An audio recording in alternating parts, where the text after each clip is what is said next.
네, 발표 시작하겠습니다. 기획팀 인턴 손재상입니다.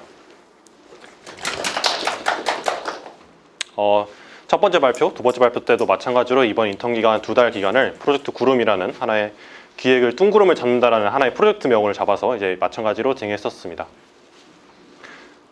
뜬구름을 잡는다는 개념이 저한테는 구름을 그린다라는 하나의 개념을 자리 잡았었고, 마찬가지로 인턴 기간이 끝났을 때에는 혹은 그 이후에는 정말 이 구름을 정말 실사화처럼 그려낼 수 있는 인재로 성장하고 싶다. 그리고 이번 인턴 기간이 사실 되게 짧은 기간이지만 이 기간을 통해서 인턴에서 인력으로 가는 하나의 기반을 다지고 싶다라는 생각을 가장 많이 했었습니다. 역시나 이번 인턴 2달 기간 동안 여러 가지 사업들을 많이 경험할 수 있었고요. 처음 업무 경험을 했었던 겹 횟수에서 점차 증가해서 지금은 거의 60개에 가까운 작고 큰 업무 분야들을 경험할 수 있었습니다. 처음에 이제 기획 관련해서 이러이러한 세 가지의 큰 카테고리를 삼아서 기획 업무에 임하고 싶다. 그리고 이러한 도구들을 내가 얻어가고 싶다라는 말씀을 처음 드렸었는데, 어느 순간부터는 이러한 도구들이 제 안에 들어와서 또 인턴 기간 동안 업무를 수행하는 데 있어서 조금은 체화되지 않았나라는 생각도 했었습니다. 네, 지금부터는 제가 이번 인턴 2달 기간 동안 어떠한 성장을 이루게 됐는지 또 말씀드려 보겠습니다.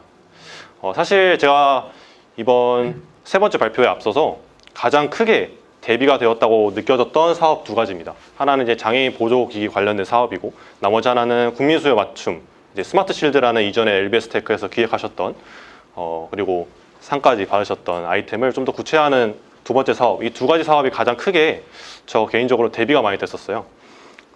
사실 이제 2가지 사업 모두 제가 어느 기획을 메인으로 잡아서 작성을 해보게 되는 귀한 시간을 가졌음에도 불구하고, 첫 번째 장애인 보조기기 연구개발 사업에 참여했을 때에는 함께 공동 연구개발에 참여하는 권융사의 디자인과 제품에만 너무 초점이 맞춰져서 어느 순간 한쪽으로만 치우쳐져서 제품을 소개하고 설명하는 식의 기획서로 완성이 되어버렸더라고요. 그러다 보니까 아무래도 역시나 사업 아이템에 대해서 또 사업 목적에 대해서 이 연구개발 사업을 주최하고 있는 부처의 목적이 어떠한지 이런 것들의 분석이 아직 부족하구나, 그리고 또 유기적으로 연결하지 못하구나라는 것도 많이 느꼈었고요. 이 실패, 결국에는 이 사업은 드랍이 되게 됐고, 두 번째로 이제 제가 받게 되었던 사업이 이 두 번째 생활안전 연구개발 사업이었습니다. 마찬가지로 스마트 실드라는 아이템을 하나 가지고 있긴 했지만 여튼 아이템 기획 단계, 아이디어 기획 단계에만 머물러 있었던 상태였기 때문에 구체화하는 작업에 있어서는 조금 더 보조기기 사업 때처럼만 하지 말자라는 하나의 실패를 성공의 기반으로 삼아서 이번 사업에 좀 참여를 했으면 좋겠다라는 생각을 가지고 2가지 사업을 조금 더 대비적으로 바라보면서 인턴 시간을 가졌던 것 같습니다.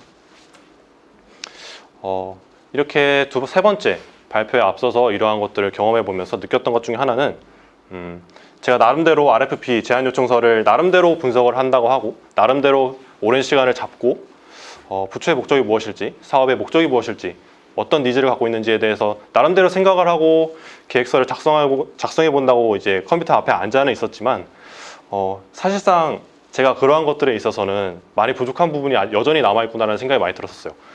첫 번째 말씀드렸던 보조기기 사업은 결국에는 제가 다 채우지도 못한 상태에서 결국에 드랍이 됐었고, 두 번째 사업은 결국에는 다 채우게 되더라고요. 그런데 결국에는 이게 어떻게 보면은 사실 RFP 관련해서 제가 분석하는 능력이 성장했을 수도 있다라고 할 수는 있지만, 사실은 다른 부분에서는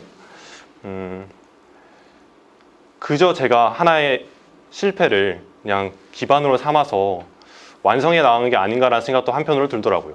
그러다 보니까 사실 저희 LBS 테크가 4가지의 큰 사업을 가지고 있고, 기획팀으로서 또 기획 업무를 하는 사람으로서 이러한 부분들을 조금 더 유기적으로 풀어낼 수 있는 하나의 사업을 이 4가지 사업의 윤활제로 풀어낼 수 있는 그러한 능력들을 배양하고 가지고 있어야 되는데 불구하고 아직까지도 그런 부분은 많이 부족하다라는 것들을 많이 느꼈습니다.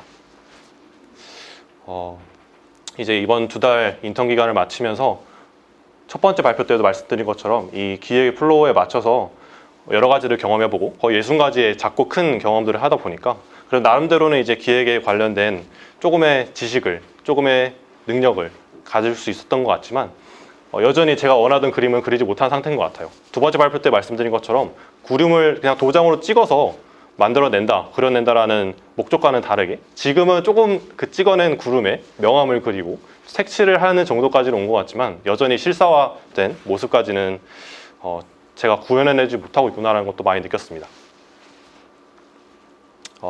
이번 인턴 마치면서 이제 들었던 가장 큰 생각인데요. 이제 사실 저는 대학교 올라오면서 알바를 딱 하나 해봤었는데 그게 이제 강남에서 자기소개서 컨설팅을 했었어요. 대입 자기소개서 컨설팅 하면서 이제 학생들한테 이제 가장 자주 말했던 것 중에 하나가 뭐냐면은 문서 기획을 할 때 맞춤 비율을 설정해 주는 거였거든요. 글자 수가 정해져 있고 이 글자 수 내에서 내가 표현해야 되는 것들이 정해져 있으니 그 의도들을 맞춤형으로 비율을 따져서 이제 제작하는 것을 가장 많이 강조했었고 저 또한 그것을 많이 실현해 가려고 했었는데 막상 또 기획이라는 부분에 있어서 이것을 실현해 보려고 하니까 전혀 안 되더라고요. 처음에 발표했을 때는 그저 텍스트 채우는 것에만 너무 급급했다. 지금 이 발표 때에는 그저 문서를 작성하는데 완성하는데 그쳤다인 것 같아요. 사실 2달이라는 시간이 너무 짧다 보니까 앞으로 또 어떠한 경험들을 하게 될지 어떠한 시간들을 갖게 될지 모르겠지만 또 이런 기획 업무에 관련돼서 또 경험하는 시간을 갖게 되면은 그때는 조금 더 나은 사람으로 그때는 조금 더 기획 업무에 있어서 이 문서 완성하는 게 아니라 작성하는 게 아니라 기획서를 만들어내는 그러한 사람으로 하나의 인재로서 또 성장했으면 좋겠다라는 생각을 많이 하게 된 시간이었습니다. 네, 이상 발표 마치겠습니다. 감사합니다.